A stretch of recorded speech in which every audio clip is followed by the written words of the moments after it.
ama sa penin hetabang pharoi phatpa e pewa pathin chu thangba hanlang Impact TV Kuki Chipinthei Talkshow inabol jing ma bangwin tuni jong avelin pathin phathebu ichan jalawin tuni ikeu pi devin zaum ta lekhathim chole pathin yingjing achuteng le retired ahung hita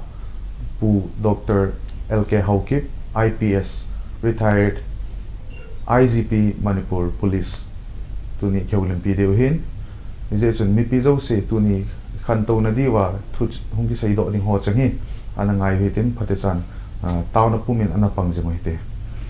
ki paw me pu nang maung phatman tam ta na hin pai do a ke ho adinga inam sungwa khang tha te teng la ho bung sunga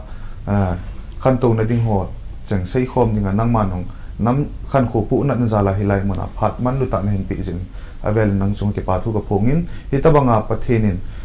milo pi ta teng le nam sung pui hoi thei ding pathin ap zen pathin so velen ka thangwa kinin e chelai tok so nang ma ka hin lemin e keu na e pat theina dingin nang ma thu dol he neu chakhet self introduction brief ta anin sei pi din ka hin teme kan ke pa e kayong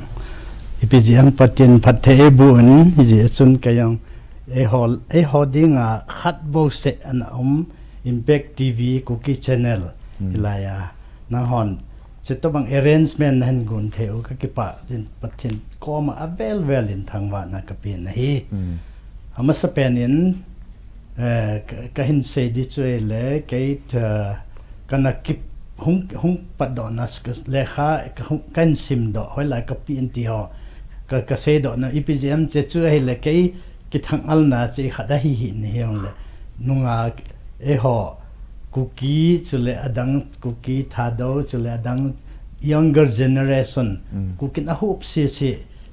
la nungle it ban e hon de lekha simna hen lang pathian ni ho na hen le thil hi experience point na khat hi kitil kho thein dewa hal sakhat ke life hal sat kan se no hen chi chun ke hi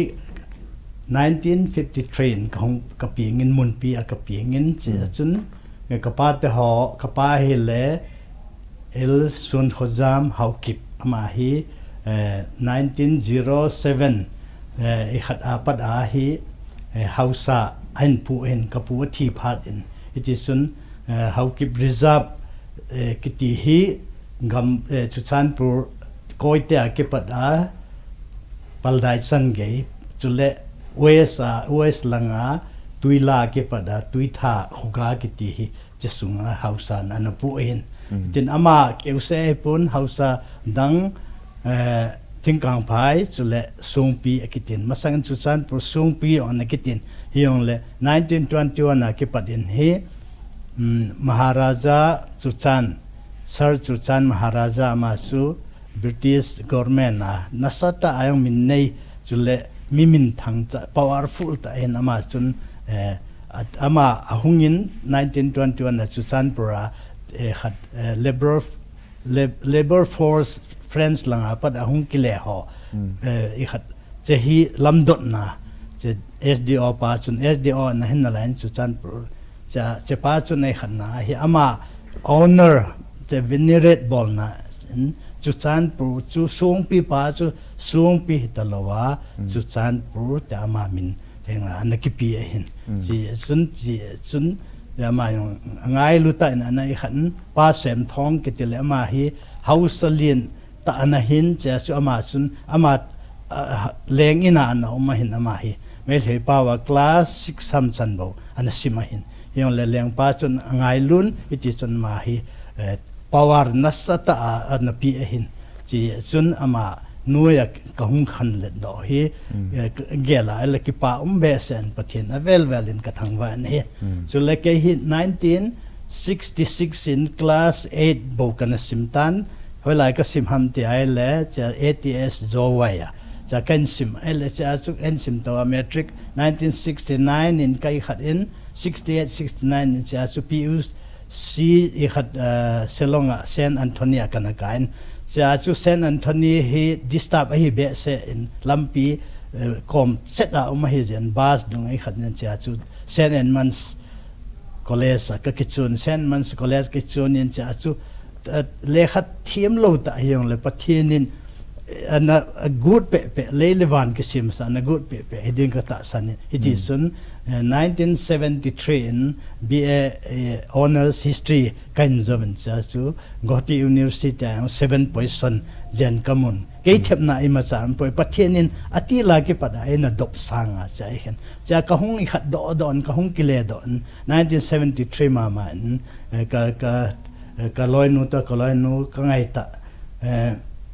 nenem ngai zanem tung nung hen apa le kai khogen hen to teng phaya ama to ka kicheng honin ka kijam honin ke til yeng han la kijam cha chu cha kong kichen na cha chu cha ki pat aban mana cha exam IPS ka bol go da hele ka kum anal hing kilo ahin cha chu ka nga pum pum helai helai Manipur Public Service no ya kan se ai khadaile exam kan pi aile cha ka ta san lo be selection mulo ho chun MPSC ai khat corruption hinte cha chu ai khat sui bol la kana panai tai ke ko be da le kamina na zamen it is sun ke to laro sim IS hin ama to kai khan ke ni sun form ka fill up na na first preference MPS ta ka mo fill up wa hel MPS and PO hin at ama yon su qualify sang ta MCS amoin it is sun kan ni khat to hin cha chu che pe da che zo apan man hong cha la cha chu 2006 in promotion kamun promotion nini sung promotion thum AP vin high court a kai khat ji chun ni pg antil masanga SCR hi ji chun SCR ke pada SCR hi misplaced tam ta the hi ji chun ja chu 2013 na IG a pension kana in sepet chun 2018 ma chun 2002 langa pathienin esu kha cha chu Bible siminta esim sa but cha chu hi na je ka hello hebrai bungup chang som le sagi som la ku simina cha cha jana ka thoda ka sim cha chu amining ka he thelo in hele 2017 chun jang khopa hungin cha chu Bible hilchet bu Old Testament che kahin pat hon hin cha kahin pat hona cha chu che e khadale cha chu John Mills kiti Dr. John Mills America Health Group ama chun hong in 2018 na hi Dr. degree Bible NPN se masang chun Pune dunga yong kana e khat thoven UBS men e khat chum kana zaven cha chu e khat jong chu extension course MD bhoyang chu kana chai hin yong le cha ha chu e khat e tan pathen a chu mama en dop kanga cha chu helai muna en ko e ka ki pa an tu nong Manipur Police Pensioners Welfare Association President e san thing hi yong la helai adi den tu ni he Kuki Talkshow helai Kuki impact kiti hi Manipura ding asang hin sang pen hitan cha chu Kuki channel la cha pukhai lun ti di hingin ama chu producer ama thahan na ji ama chun cha twa LHOUVUM gulhang mi te chingta ahin ama chun te Talkshow ai la ekha jen a vel important ka thangwa kinen ai ki pau me pu to an introduction and ball na chun na khu lao nan seitan ateng la na care yong elaborate deu tan nan hil sin ki pau min hai wangin tu a hi chal na chate I tabang bang hi wam I pinato hi wam chahong cho aje chon nang hi nang biography brief ta ga vil thai le na to na pathin phat thei bu na chan dan he in sunga mi palol hing ta na hi ding akimu in hi chon hi chi in sunga cha le naw ho hi cho ama hon IPP abolowam I chan hi tawam ti hong chun neu chak nin sei pi tha dam ki pa me dei cha thum kanin ta pen choi le zamlian lal zone Haokip hin ma tu gelhia umin ani na choi le Sylvia ne no Haokip hin yong le ama chu missionary na to na langa I khat ji chun pusal jong su missionary hin ama ladaki ho to ki chengin amai to le a na chi patin 5-star hotel pathianin phathei bu ja che chu asa do 5-star hotel a I khat a hin hilai manager I khat a hin ama MA psychology ai khat in chema sang chun Australia metric zo hi chun Australia free students hi khat cha chu mark sang pen a chok hin 90 hilai chu 92% ti on sana sang to lai chi ya chu free ai khat in che abat na le kha ama chu IAS I khat bolin na thim pen nai ka tia le num pun ke missionary di ka hi ti ne wa ki pat chun hilaya chule chuchan pudunga chi phat ting leng meet reviver elo le chapang ho I khat IPP ho ki khat na khat le a khut sip ho elo le na I khat golden khat no atu ngap sa jing hin mai cha chu ka ki pa pathian phat the bu hin cha chu ala sa chu le Joel G Thang Gillian Thang hin ama chu le 2007 ki padai ni khan cha chu 2012 lin aman I khat IRS amun yong le chi da go chu badadora posting hin cha chu anu to ka gel hona ele MCS na mu ai tan MCS chi sang chu nung le ho tribal e khoi ka community a de hung phachu mai the hin chi chun ma chu chi chun nunga de chule IS feeding post in chi sang chu IRS na hi le lai paisa na mu mai the holai mun khada modi khat constituency vadodora posting khada lai rowing stand gathers no more si to mang hin na chi chun chi sang chun MCS la yin chi sort discussion pathin koma ama no ninga to bang bungola taulewa pathian koma tauna ne chema sang chun post dang offer I khat thona ni on le lunglai lo na ki ting le cha chu MCS en la sa cha chu to cha thumane na man jong ai khat cha chu le ama to Manipur government na MCS ana I khat ne join secretary aitan industries commerce chule tourism chule food processing ama I khat hin ama he ka ta ke to combo min la ya che chu hin au chue le Delhi a cha te le khasima hin a cha te hi chapa ke min lo pa chue le Jeremy Mangsen ba hin ama chu min kum masa chun BA honors English honors first class in assign at Amity University na so le ama no mai khat kidin cha chu ama nu choi le tu hi BA first year simain che no khat kidin ama choi le Jonathan hin ama hi kolho IP international school khada hin ama chu ke khala class 2 hi apat lecture ball the ying khat sun the ta hi cha chu I pe yo se phat the patien phat the na an kaloi no yon chu I had extension officer hin I had medical family welfare hi on la ma hi election kidin sa election kadin sa ai le ma chu I had kai ta hin hi on la ma loi ho chu director of pension gam itan cha chu ma chu hi on la pathin a phalang di zo za rom 828 30 chan ga ive da le I ma yo se pathianin a phat na dinga na ei gon pe eti ka gelden ka kipan ja chama yung family ei khat in chule ka cha te ka tu te ho tu ku zen ka ne ja chu ka kipan pathian avel dang ka thang ba ne ki paw me ko nang ho li ma hele ki til kho go min ateng le nang ma service history a chuteng le in sunga pathian phathei bu no hi vet na hi le ki til kho na thei chuteng le pai na di behilin ki til kho na thei keu se hin pathian phathei bu na don ho le ki paw min to a he aba na hin neu khat nang ma service na bol sunga ki man sa na thu hi neu khat ka hin do no min service na man sa an sunga hi government na tong na hitan ateng le leisit chung hi hui lai mun hi ong la nook and corner ivit na hele corruption ke u se ong adim se na nang pathin in ko nan nain na chu iti kumham ating le it's a ko na chu na nain to na service ai temptation ita banga face na bola is a temptation ho chu nangin iti overcome na bola mi chu ne was khat nin se pi da class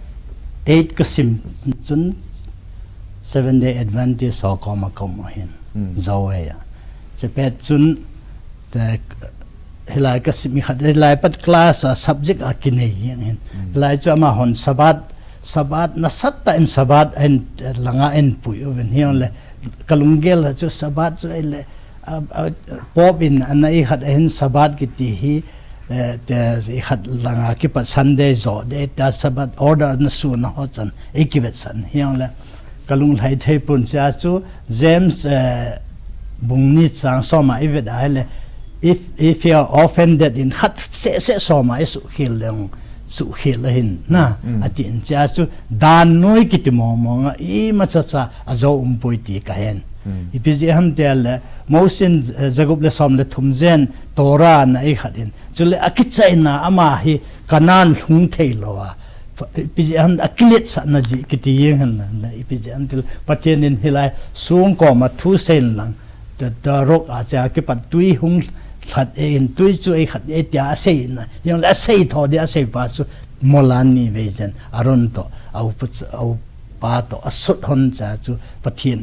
a thuman lo ja pride ki ti pa hi hungum ja I khat lo ti again cha chu even before foundation of the world wana there was warfare na sata gal na kidon Daniel chung sa nyo adang hoyang even Daniel hoyang pathin servant na sebo hin na aban man cha chu e ho adinga khat se izol khat se akiji lo kisan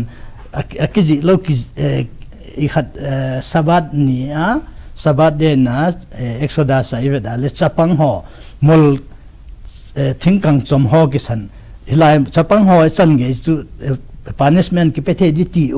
lo hin hiang le chaho kisan sunga se li then ale dan ki ti mo no khat sa athung ai khat zo poiti ki hen chule Abraham Abraham had masang so and mosi masang hin yol Abraham no so the faith of Abraham is considered to be righteousness ti hin chach khat sa I khat lo hin cha chu pathianin evet ahil efesa evet ahil chule adang evet ahil adang ibol the khat sa lo hi ti hi ki hen cha chu hilai ki padaken gel keong the Sunday school khat ve chang kai khalo ka hin kanaya ki pat acha le ke ho in kai phat te le kingol sa mi abang in mol kang pa gu ami ka da kle ache he le pathianin vet ale Galatia 1:15 na vet ale Paul ho na ko do dan kijin chule Jeremiah 1:5 vet ki da ale Jeremiah pathian na ko do dan kin ati la ke pada leilung kisim sanga I khada ama foundation before foundation there were anasiam na predestination he timamo ki hen cha chu chai het ale ke 19 I had class 8 apa metric copy en kum khat copy choile cha su mathematics among ni bo se kamu hen ai ti dan ta kai khadal aji hil de kai ta kasu asdung kasu ka vet banga 20 muleng supplementary kamu ne cha su en of health oven yang le ti ale pathian at zona direction chum be ana I khat en ti ka hen so le kaneu ki la helaya Paulian ama he territorial council member hin pa khang to man helai compare amanin aman cha hon tong let ki ti khat omin tin kai thilman bi lang hindin ka he phaten in chunga pada thing ke check thing ho lien ta fit ke ji sombe edidan chu chei an le la kalu kha dan ka het gi he hen le me le nu pi hon hung wa hen koi wan ka yin athidana I khaten hion le ken ka het pha lo hin ka sam hal cha khat bo ta to kha ka het cha chu ve da le pathianin wa ai khadai le achom pe ama pathian tailo adang poetic han 1989 bawa kahung pin thai sema sang zuyong kananen ite ka kingol san chai hat til hi mi phalo ta an ki dan en hiang le pathian e ngai lu ja su pakai ja su ngai lu na bawa ki khat do hi ti ka hen cha chu til khat achom khat ka seinum khat choi le BA honors final exam di kai khat cha chu lekha sem na di phal la ka nei hin ki di le ki mo wa in chelong ai khada set po na cha chu kai sun ni pi ka ti am til cha hi thila ki khat la le memorize ki bol thelo de ta cha chu Mughal Empire chu Babur Humayun ba ta ai khat chu kat e khada le confusion ya cha chu formula kan podon chapang ho dia ka sei nun chu le chapang ho dia memory cha chu kan formula ka e khada bahasa akan ji do Babur Humayun Akbar Jahangir Shahjahan auran bahasa atile cha tu chan gya kum som livalta kai khat graduation kai na tu chan gya memorize ka bol the ipizam til formula cha chu sapang hon formula ke bol chi hen lang na cha chu chulle adang bible lang hal chat ga se le han sau be se dem cha chu kai khat nom choi le 2012 like KBC Center Sunday school teacher in kanapan kum khat na like kana to pumpuma kai khat helai chole Manipur housing corporation now MD managing director kana in IG jong kana in che pumpuma kana I khat in helai kan I khat kipat helai ban che khat le che ho pastor ho in ahil phat ding le pastor khat hung ding in for God so loved the world that he gave his only begotten son that whosoever believes should not perish but have se pa sim di akit phat hab da khat zawa chum khat hung ki di guest khat lecture che chun achum khat en sim ki di cha chu mi ho chu atam zo le kha hello the village ai khat ho chun I sei chu he aman jeng sim thelo hi ja chu cha tui phum tui lu an thieng ne ki ho chi na sata hi chu hi thona hi on le al sa khat hila hi phat ta san bible translation bol hon chu phat ta san ni khat jab le ti ka dein ipj ham ti ai le first Korean chapter 10:25 kiji chu Greek kiji chu script jong like ka join cha chu kiji market athil kizu saho na conscience gel pum mampata sai khata mo ne lo de ti kiji ni le hon ne di he kita kiji yen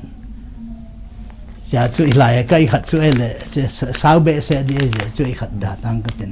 cha ho thil khat cha chu ipikiji am kitu nam ti chu het nga hin azele ipijam chil Revelation chapter 20 18 19 na evel ahab be hoyang ala do hoyang ama ho chan diu kiji phata sa kiji hin cha chu che ho hi ka ge lai le che ho hi phata sa khat bot in phata sa khat cha chu I khat e ho adinga darkar ke he dan chele shortcut in saying da zone bung thum chan som le pathian khovel in se for God ta say chele chehi upon the work it in mizo si a ho ata san lo ho chan ko ai tan chele khat langa in say kid ai le ivet kid ale abana pas ki vetalo zone bung thum chan som le sagi ki vetalo hilai chele pathianin lesit khovel hi angai lut bes af chapa hi ahu do da en solpa tikiji su chial ata san chapo si hu inga umni tikiji ki som legen na chuele ata san lo ho chuele vai hop na noya umdi ata san ho chuele vai hop na ngai ta lo ti kiji su che se ayong ai ho hi community hi Christianity community patasa at ai khat pan ho akan the su cha su ipg ham ticket aile iskima ho koma 1999 February somni lege da pathin thu sei pi su thu sei pi a sei pi su obo za sa su ale ma ho chun pathin thu ai khat na chui tho the revival khat mai the cha su te bai khat alle on na sata hung a te ami u e su boe te ale pathin on lu tho su cha chi pada ma hon sanima hall no charles chule school hon charles ai khat don cha chu pathin ai na khat cha pathin pakai ngai lu na ji ai old testament new testament a khen dan anga at it het phata cha het angai ti ka sei no mai dang jong chum na lai thoi ha le ban ai kheu lim de hin ne na ki go na teng le na sei nom cheng seong ban za in sei tho de hin ho pon ki phat lam na ne hin lang to hin abana hin to pu na neu cha bible thu dol hen lang ateng le chapang hin khu thu dola pu na neu cha hanan ateng le nang ma ki man cha thu dola experience na nei dung zu ateng le nang ma het na dung zu ya ko na nang man na sima na mi ta na mu a na khol do dung zu ya so pu na ne hanan sei do ki pa min pathin in ta banga phathe na bo he lo pi in pathin so velen thang ba utin to hin abana ga kheulim kidinga ka ga dei chu hele service na bol sunga he tua koi mi hi zal a khat kal sang la a khat kal ti thei hin one of thousands tabanga ti thei khat hi om ka ti na chu government na tong hi a pathin dei banga hin ko mang he om be set pon nang mai to a hi doctorate namu na hi doctorate title nang honor na ki bol na hi service na bol sunga hi government service na bol na sung ngang pathin service song government service na bol na sang che a pathin service na bol hi ti akimudain echi hi pathin lopi na akidangin tu a hi kahin sei nom che hi la nang ma ko na tu younger generation ho hung ki til kho na ding le pathin dei dola lampi di an ho then di wa kahin nang ma ko na sharing kahin nei sa nom che hi le tu a younger generation hai experience UPSC ai lo le MPSC civil service experience tam ta omin ama ho hin I tabang hin ko ahin manawa hi le success IPS IAS ai lo civil service ahin muna wa he pathin de lama hin ko ahin manawa ateng la pathin na dinga hong na ato na chung chu na wa government service song success ta ahin to thei du ham ti pa he ne wa chat sharing min bol pedesan ti pa min ti chung hal khat example khat ka penu men hi 1973 cha chu ke karumet pa chu Victor Secretary ahin tu Nagaland Chief Minister I khat ama private secretary na lai mai thein cha pa ama hi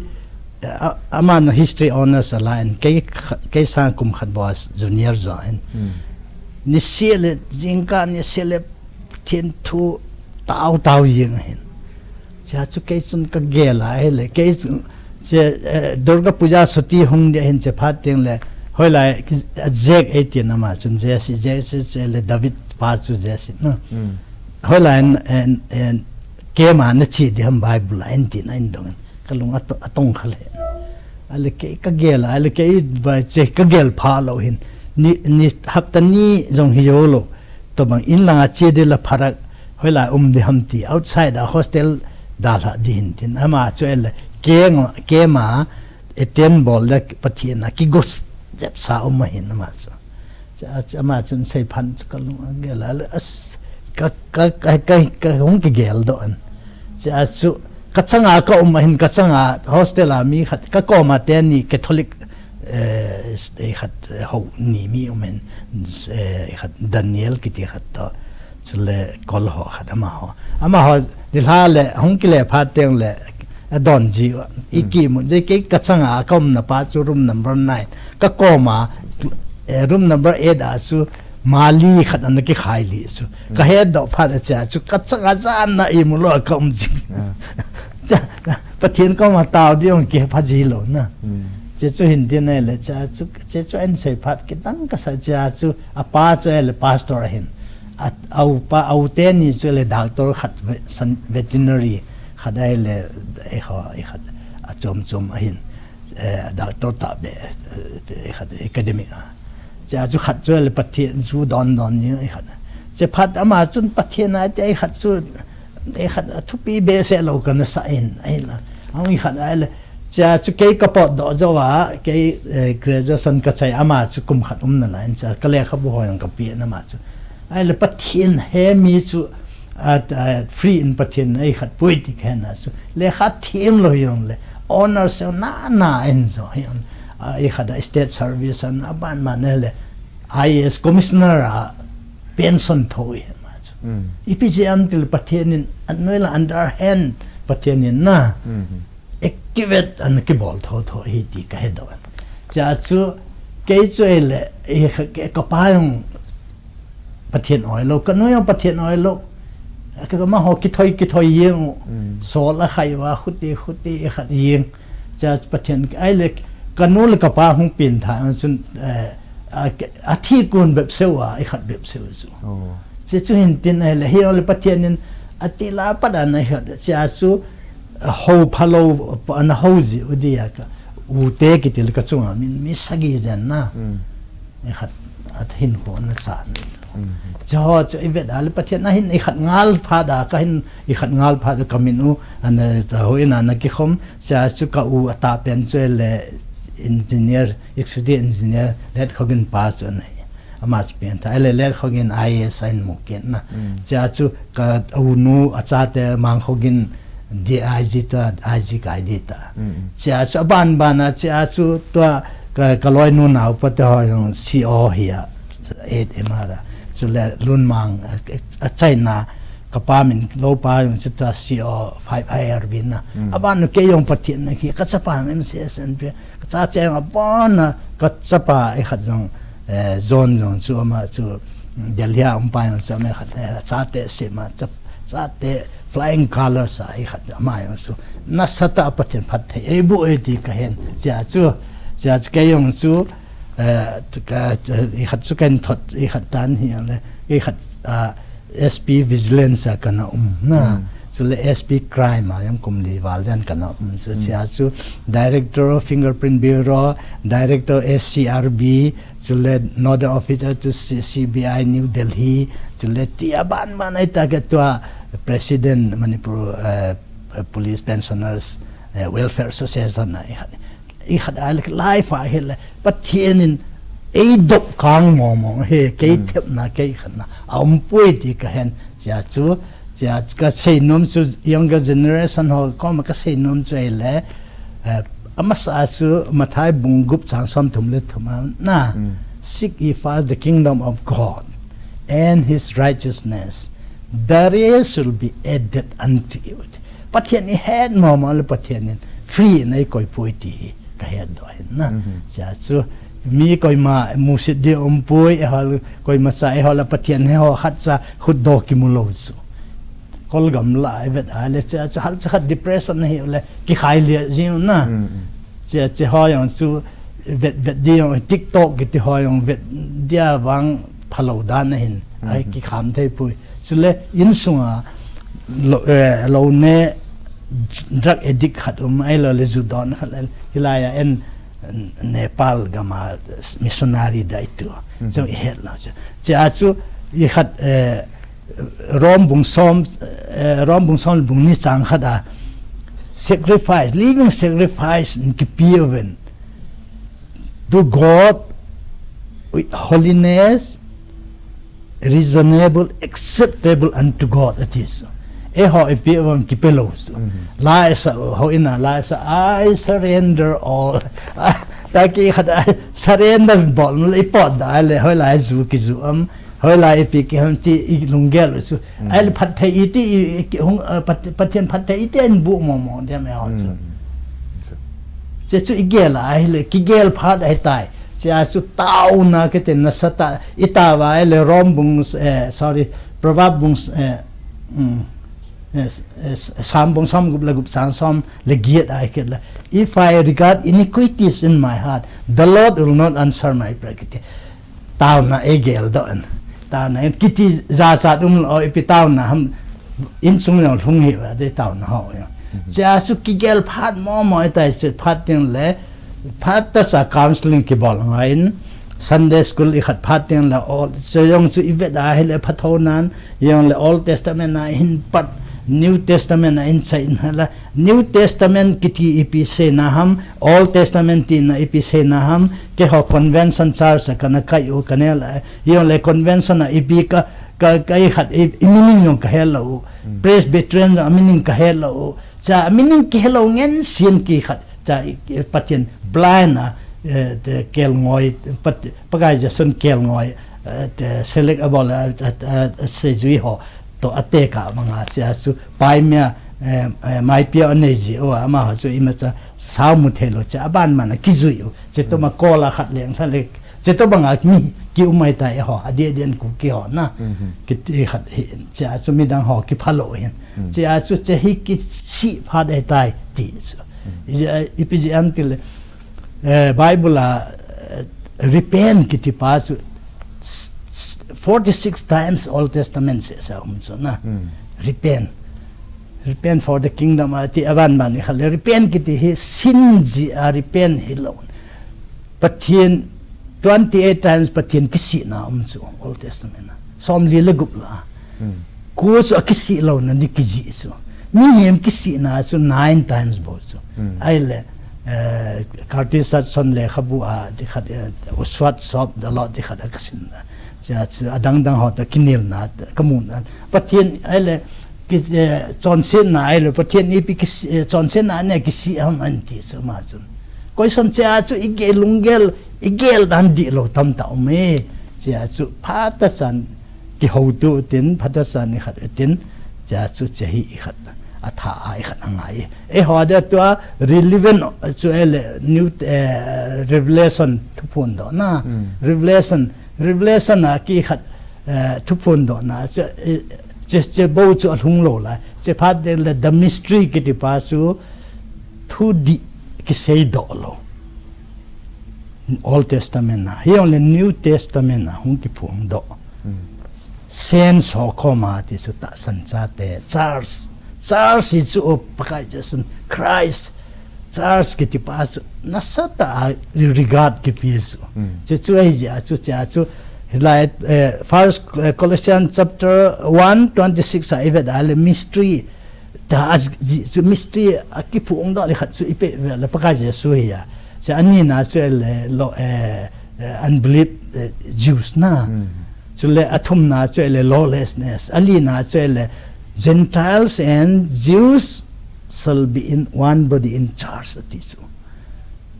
Su angana su rapture su. Abona lungsu ta na rapture se rapture only for the saints. Si Judaizer hokom selson rapture am puiter. Khatsam lo. Si su kasenum na le si su rom bung son le bung khat sang som thum langa invite a hi le until the fullness of Gentiles come in. Partial blindness, spiritual umdehetis. Enga obo so ay kanawasun. Judaizer hon enga, Israel hon enga so. Ama ho sa abona set dietis. The living adam na lai ho. Si masanga dana patin na ikhat ho so ho example ho engai lu zoi katinum na so ipiji amtel che ama ho example aman so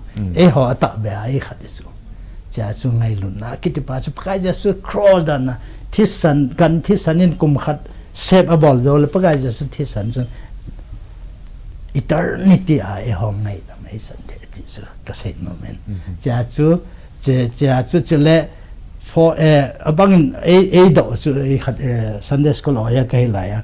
judgment kiti pasu in isan tho di han it's appointed and meant to die one then after judgment kiti pasu isan tho di la adi hiong le ho chan di to 5 accounts isan do hin number 1 le are the words it to say number 2 are works. Number 3 are thoughts, motives. Sacred things, good or bad. Ecclesiastes, Revelation chapter 11 ti aban ita proverb isa ahin jahohi eho adinga reward isan dipa su se besa ki khadin eho su save hitabin save hitan aji ele zon bung som chang som ni legit som le ko evet ale pathian ni pakai je sun khat ve ai khat ama ada pom de cha khat su mangai bang thelo eti e khatin sotam ba tam sot lo sot na lung na chim set na hu chu nang na het naแต่เราปะทินเฮ็ดนั่นน่ะปีดอกขอจูตัวนี้อิน้ำซุงว่าอิน้ำซุงเป็นละมังทะดิโกนฮีตะซะนะฮิจิมันทะนากูนาจูเอโหเฮอิกิไกดอกตัวเทนะดิงว่าจะตัวเนี่ยเฮนั่งกิงไงจะดีเฮจะเห็นจะเปาเมนตัวอ้างจูอาซอดนี่ที่เห็นลังอาจูเตียงละพาดมันเบนอะไรที่เห็นจะเปาเมนตัวนั่นใส่จะเห็นเลยขังทะเตียเห็นคมันดิวดานจุดติ้งเลยขังท่าเสียหิลเป็นกุยหิวว่าตาสันจ้าเตติตาวติตาสันจ้าเตคนนุ่งอิหลากาวหินโคดีเกยสนะแต่หิลกิจิตานินหิลสิเดงกิปาวมินจอมชัดดงจอมชัดที่วางอิทูนจะนุกวาลสิอินไอ้นี่ถ้าเขาว่าอิดิมตาจิจุนนี่ตะบังประเทศทูเขียวลิมนะเฮพาดงจะเทมขัดนาจีอินอิตาสาวคนเทมขัดเลี้ยงเลี้ยงไม่เที่ยนะจิจุนนั่งเทมขัดนั่งตัวไอ้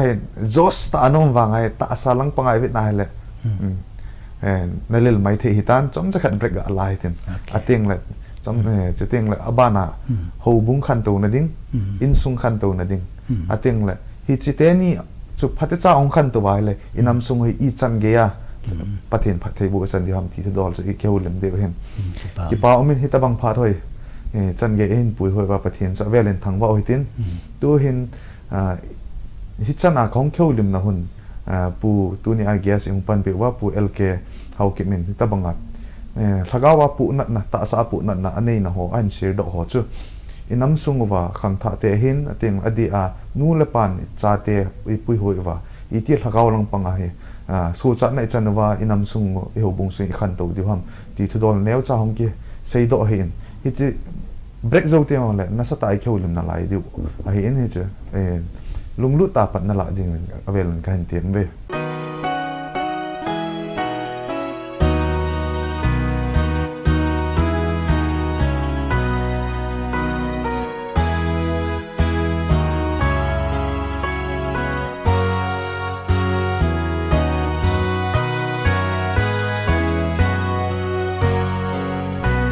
คุยฮีอากอนหุ่นกิซิมโดนเทโซเซฮี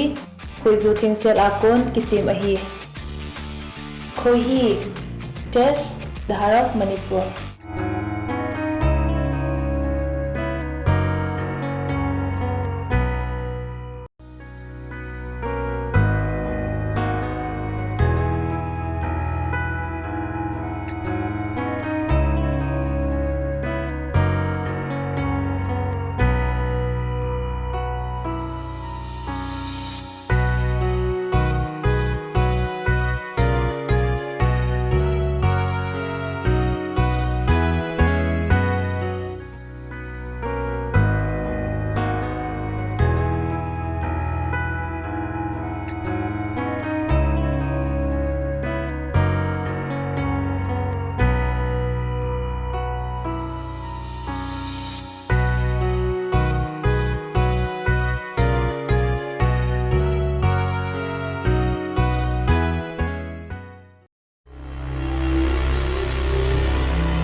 Avelin Impact TV Kuki Chipinthei Talkshow hin vejo se kain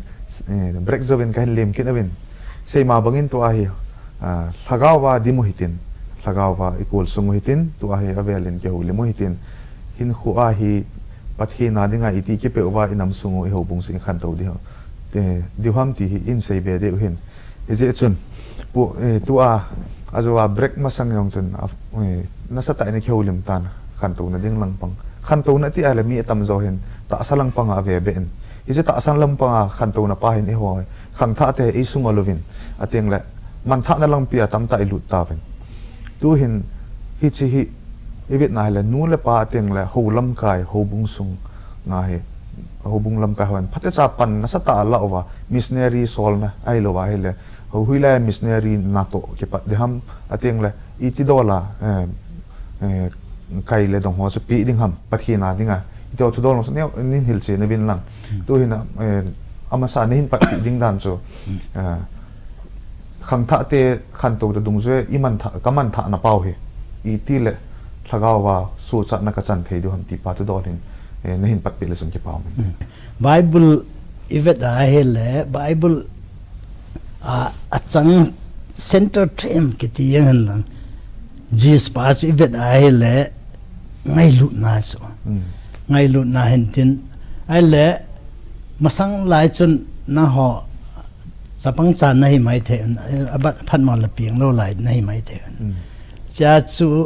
ro chung pu dai ten New Testament book hat en ikhat do English at type abanga lo hilai chele mi khat chun farmer khat hin lo lai hi aban bana entu entu ai khat ai le khat pa chun na vet in ai la kare hilai so ama chi a le mi si mi bu ho na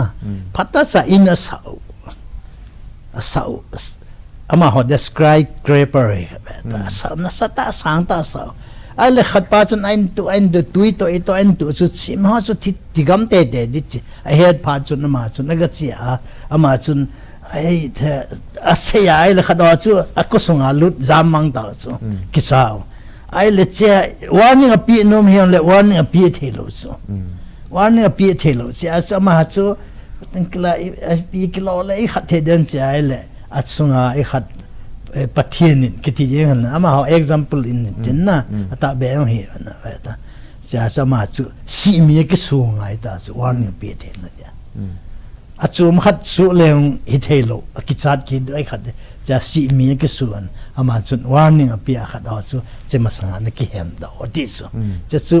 example cha ka vet a hele che hi pathian ke pakai Jesus Christ silaya wonderful counselor isai bung ko changoba mighty God everlasting Father Prince of Peace kiti suna akida lin be se acha su yong le servant to banga kel ngoi thadi khat no Isaiah igeda le 53 khat to banga hung khat ai ho se zui ho ke hin sop kin na lai na ito mga hungkin ng pathin su ikhat itan ti ai le bigoten son kin na lai su khat se pakai gel pathin ei ho na uicha to bangin kun khat se su en kitil kinum lo di so na ele asa ai la uicha anna da ai le as ngai lungsian umbe se ta kitha do te ai khat ma ai lo le saju ho ko ma kizu do te kiti so na ai lo le ji khat kisi sa na diana anan sa ba ya ra ga zu don min na hen ma sa kiti so se mentality kine so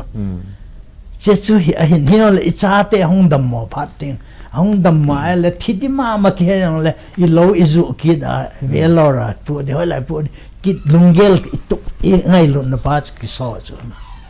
Jesu hinten pakai Jesun ahead so ai ngai lo na cha ho loi hi mang thai de tan ipikilo ta diam ai lo le ke ti ama su mi pathian su mi mang ping su sia mi mang ping a sia so ma su ai khat dana ai ho dana fully man fully God su sia so fully man fully God pa su I khat ale like a servant ati se le su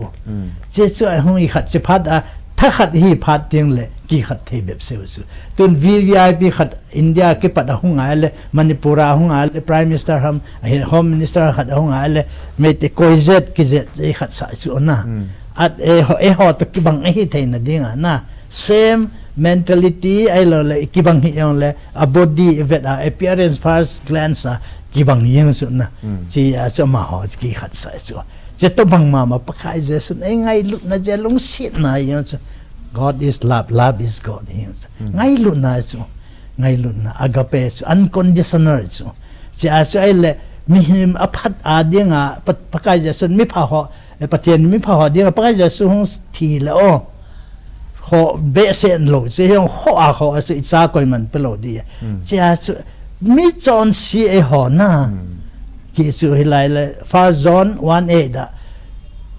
ก็จอนสปุยก็พายที่ไอเลยกิเลมทุดีปุยที่สุดนะ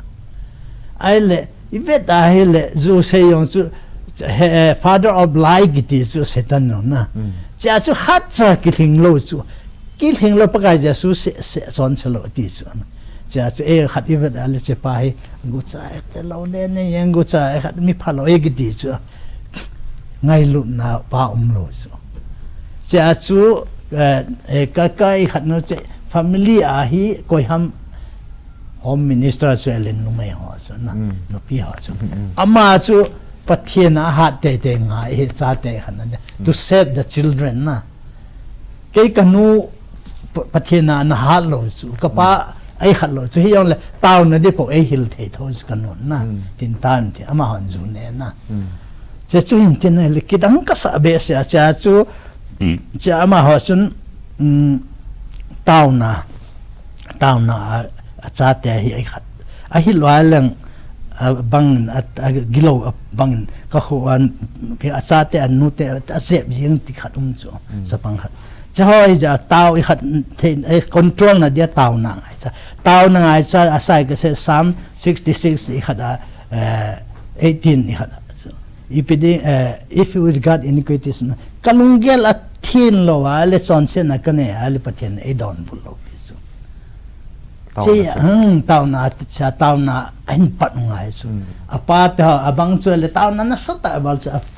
พุสลจุดอนหัวน่ะสัตย์นัวอังกฤษทอสุจะสุนัวกิปัดเหตุกันที่สุมาสันนะนัวกิปัดสุดเลยนัวอีพีอเวทวัมอีพีอบอลวัมที่ขี้เหตุเลยไล่พากิใส่ไล่ปอดได้เลยลอยหอดตัดสุกิดอนซิกเรตกิเชฟที่กัน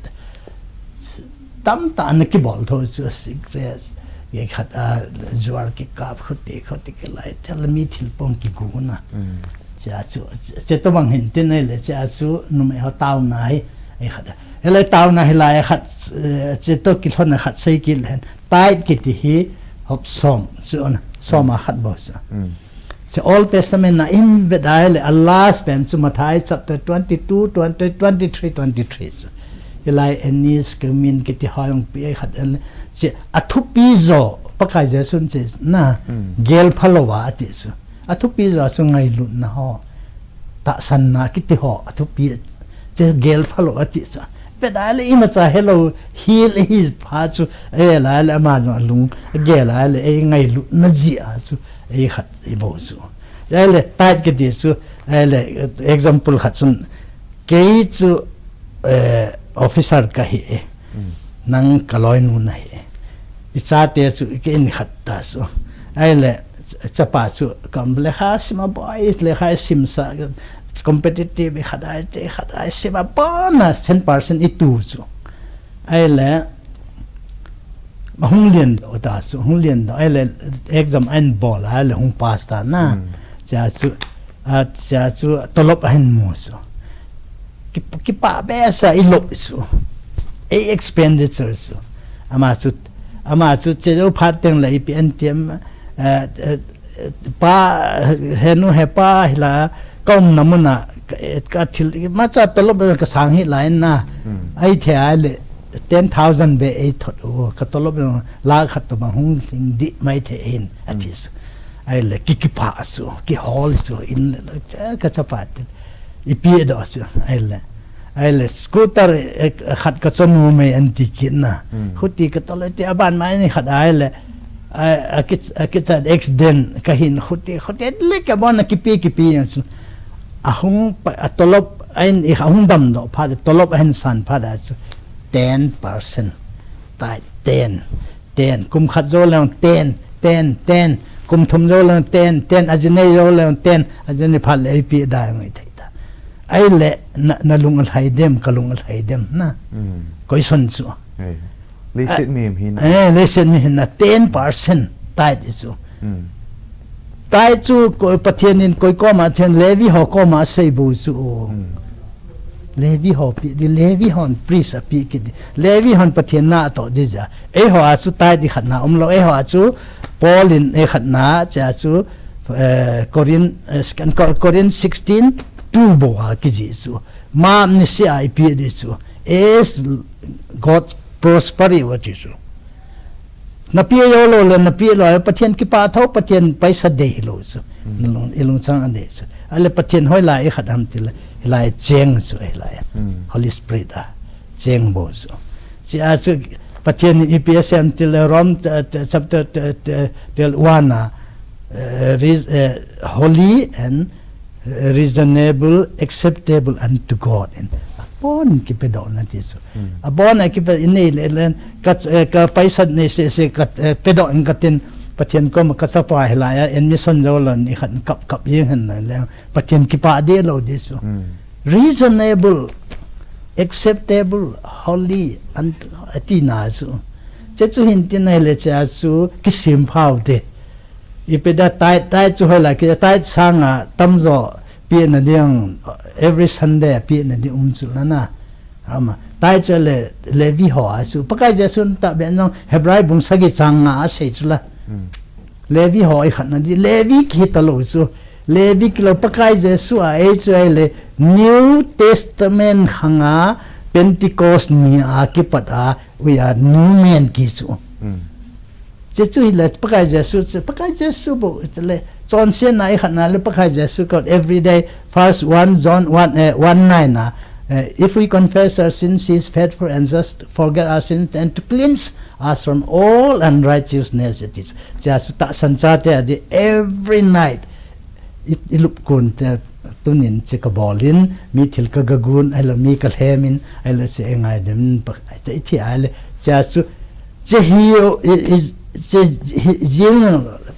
cross down abon ngai dam saki je chu hello je chu e ho chun ki pa thu I sei ding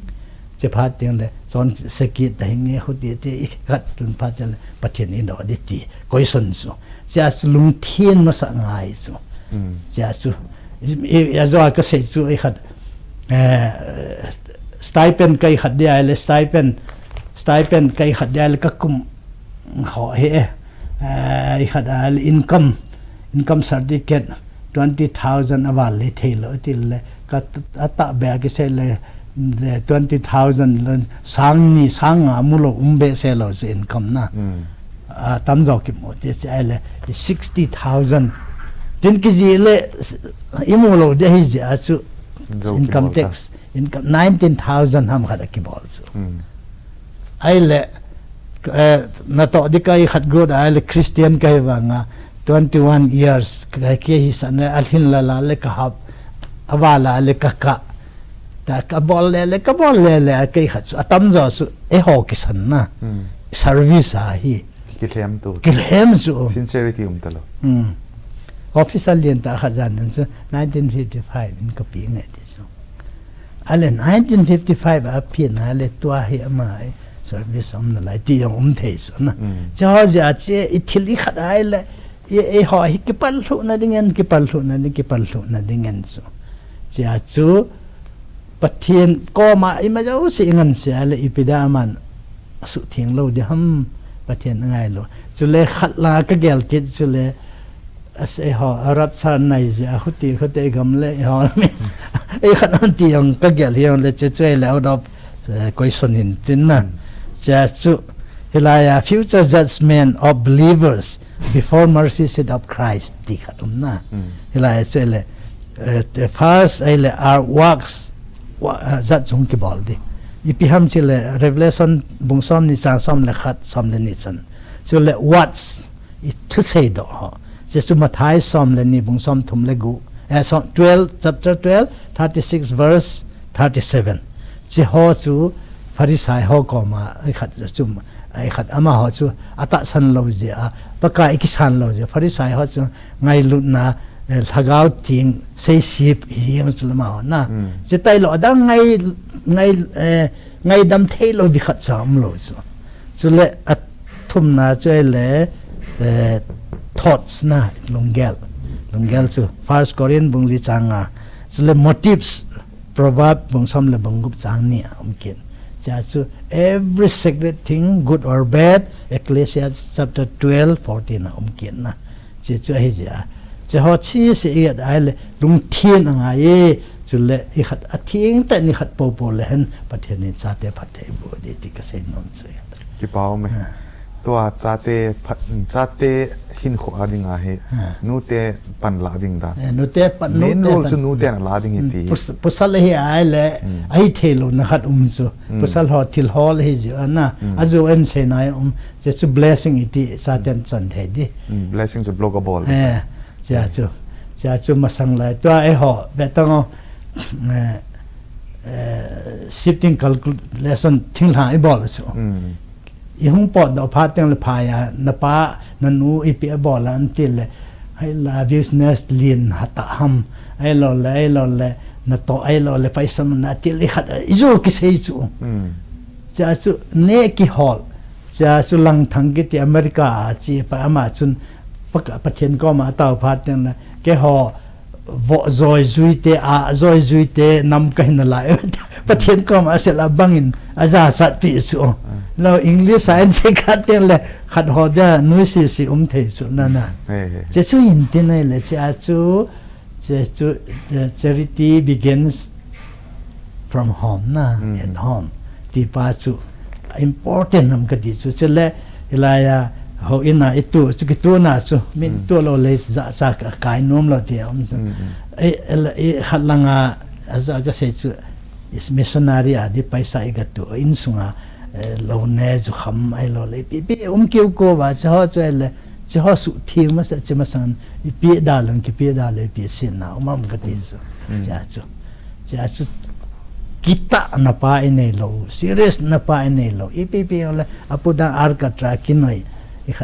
ลำปีน่าสุงที่กาไปสักกิลาตัวบังจะจุหินที่ไหนเลยจะจุจะหิกิตาหน้าอีกง่ายหินกิตัวน่าง่ายหินจุเล่จะจุzoom cultivationน่ะทิ้งหางโลอีหัวหินจะจุMLAหันว่าอีกเซลล์งามโลปีจุเซลล์ขัดสักเซลล์โลก็หัวน่ะดิมุนไอ้กิลาปีไอ้เลยเฮ้ยอีปีก็ไกลขัดดีตามที่ตะหอลุงเกลจงวางเกลาพาเฮจะจุอีปีได้เสดโลเสดงามโลที่เขาอย่างสุก็เสดโลไหมกี่ป้าเอาไหมป้าอีกเขาเล่นน้องสอดจับตันเตียงเลยไอ้นี่พาดอินโลนะจุฮิตไอ้จันจุฮิตอาจีจุพาดฮิพาดบีไอของกิมันจะฮิตอาจีอินไอ้นี่อีที่พูดนั่นในจงเลยเห็นพาดนี่ไอ้ตัวจะพ้นตะปูนตัวเฮอาบานากิมังจะเดียวอมนั่นไหลไอ้จงเลยตัวเฮน้ำปีอาดิงาหูบุงซุงอาเตียงเลยอินซุงอีปีเลยอินซุงานูเตปันละอันเฮนัสัตตาปันละว่าตาสันนี่ตาเท้าจึงผมมาปันละลูแล้วอินสุงากิเขลน้ำเทยปนตินหูบุงสุงากิเขลน้ำเทยปนตินไอ้เต็งสุดน้ำสุงากิเขลเทยน้ำปนตีตีฮีนังมันนี่ฮิลเจตาเจนอเวลินเก็บปาทูนังมาสุงอเวลินกันพงเงินเตียงละปะเทนพัทเทบุนะนังมันดองหินดองเปะจิงเงินหลังอาเตียงตัว post retirement น่ะโตน้องหล่อถึงเปะจิงเงินหลังหลักเอาว่าดิ่งนานโตนหัวจังปะเทนมาปุยจิงเงินตีโซเกี่ยวอากูนะ